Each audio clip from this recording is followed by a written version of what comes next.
एक ऐसा समय था जब संपूर्ण धरती बर्फ से ढकी हुई थी और बस कुछ ही जगह रहने के लायक बचे थे। उनमें से एक था देवलोक, जिसे हम इंद्रलोक और स्वर्गलोक भी कहते हैं। यह लोक हिमालय के उत्तर में था। सभी देवता, गंधर्व, यक्ष और अप्सरा आदि देव या देव समर्थक जातियां हिमालय के उत्तर में ही रहती थी। यहाँ उपयुक्त जलवायु होने से युद्ध कर इस क्षेत्र पर सभी अपना अधिकार चाहते थे और यहाँ रहने के लिए सभी प्रयत्नशील थे। देवराज इंद्र यहाँ के राजा थे और उन्होंने अपने साम्राज्य का विस्तार बहुत दूर दूर तक फैला रखा था। इंद्र को सभी देवताओं का राजा माना जाता है। इंद्र को वर्षा का देवता भी कहते हैं। वेदों में इंद्र का कई बार उल्लेख किया गया है और वह हिंदू धर्म में सबसे महत्वपूर्ण वैदिक भगवानों में से एक हैं। उनका वाहन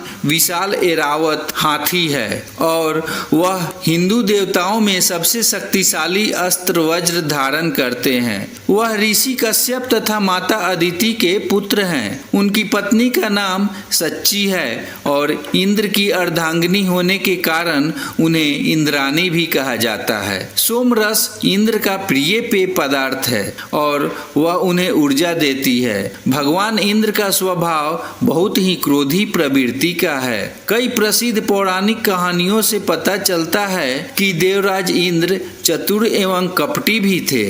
इंद्र किसी भी साधु और राजा को अपने से शक्तिशाली नहीं बनने देते थे।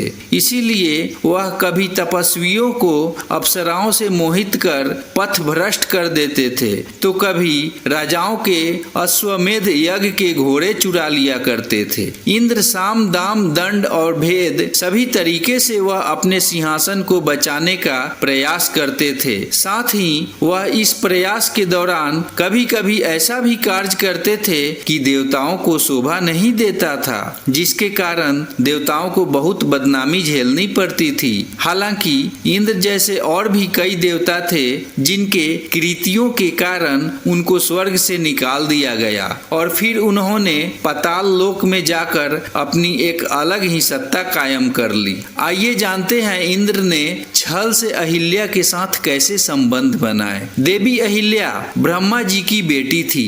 ब्रह्मा जी ने अहिल्या को ब्रह्मांड की सबसे सुंदर स्त्री बनाया था, जिसके कारण सभी देवता आकर्षित होकर उनसे विवाह करना चाहते थे। ब्रह्मा जी ने देवी अहिल्या का स्वयंवर आयोजित किया, जिसमें उन्होंने प्रतियोगिता रखी कि जो भी सबसे पहले तीनों लोकों की यात्रा पूरी करेगा वही देवी अहिल्या का पानी ग्रहण करेगा, अर्थात देवी अहिल्या से विवाह करेगा। देवराज इंद्र अहिल्या की सुंदरता से इतने प्रभावित थे कि वह अहिल्या को किसी भी सूरत में अपनी पत्नी बनाना चाहते थे, चाहे इसके लिए कुछ भी करना पड़े, किसी हद से गुजरना पड़ जाए। इसलिए इंद्र ने अपनी सभी दिव्य शक्तियों का इस्तेमाल करके चतुराई से त्रिलोक की यात्रा पूरी कर ली, अर्थात तीनों लोकों की यात्रा पूरी कर ली। यात्रा पूरी करके देवराज इंद्र भगवान ब्रह्मा के पास गए और उनको अपनी प्रतियोगिता में विजयी होने की सूचना दी। अब देवराज इंद्र देवी अहिल्या से विवाह करने के लिए प्रस्ताव कर ही रहे थे, तभी नारद मुनि वहां प्रकट हो जाते हैं और भगवान ब्रह्मा को सारी बातें सच सच बताते हैं। कहते हैं कि ऋषि गौतम ने सबसे पहले त्रिलोक की यात्रा पूरी की है। इंद्र से पहले गौतम ऋषि ने तीनों लोकों का भ्रमण किया है, इसलिए यह प्रतियोगिता गौतम ऋषि ने जीत ली है और उसके बाद गौतम ऋषि अहिल्या का पानी ग्रहण करते हैं, अर्थात गौतम ऋषि और अहिल्या का विवाह होता है। देवराज इंद्र अंतिम क्षण में देवी अहिल्या से विवाह नहीं कर सके और वह बहुत क्रोधित हो उठे।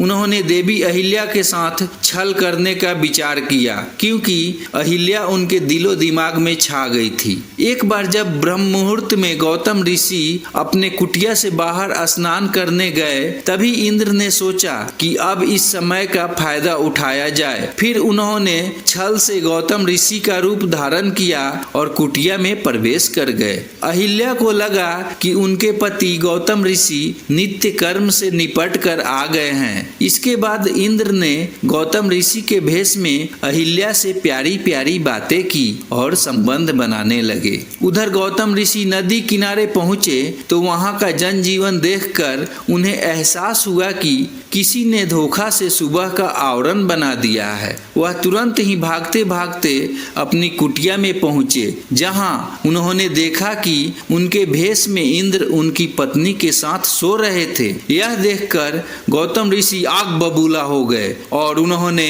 अहिल्या को श्राप दिया कि वह सदा पत्थर बन जाएगी, जबकि काम वासना के मुंह में पड़े इंद्र को भी ऐसा श्राप दिया कि उसके शरीर पर हजारों योनि के निशान उग आएंगे। वह चाह कर भी किसी स्त्री के साथ संबंध नहीं बना पाएगा। देखते ही देखते इंद्र के पूरे शरीर पर योनियों के निशान उभर आए। इंद्र को अपनी गलती का एहसास हुआ और उन्होंने गौतम ऋषि से क्षमा याचना की। गौतम ऋषि ने इंद्र को माफ तो कर दिया, लेकिन कहा कि एक बार श्राप दे दिया तो वापस नहीं हो सकता। हालांकि ऋषि गौतम ने कहा कि इंद्र के शरीर पर उभरी हुई यह योनि आंखों में बदल जाएगी। इस वजह से इंद्र के पूरे शरीर पर आंखें ही आंखें दिखाई देती है। दूसरी तरफ अहिल्या ने भी गौतम ऋषि से कहा कि उन्हें बिल्कुल भी ये एहसास नहीं हुआ कि उनके भेष में कोई और शख्स उनके साथ सोया है। इसमें उनकी कोई गलती नहीं थी। उनके मन में छल की कोई भावना नहीं थी। गौतम ऋषि ने अहिल्या को वरदान दिया कि कालांतर में भगवान विष्णु का अवतार तुम्हारे पास आएगा और उसके छूने से तुम फिर से पहले जैसी बन जाओगी। सालों बाद भगवान श्री राम ने विष्णु के अवतार के रूप में धरती पर जन्म लिया। फिर राम ने ही बाद में अहिल्या को छूकर उन्हें श्राप से मुक्त कर दिया। दोस्तों, कैसी लगी ये कहानी कमेंट करके जरूर बताइएगा और वीडियो को लाइक कीजिएगा, चैनल को भी सब्सक्राइब कर लीजिएगा।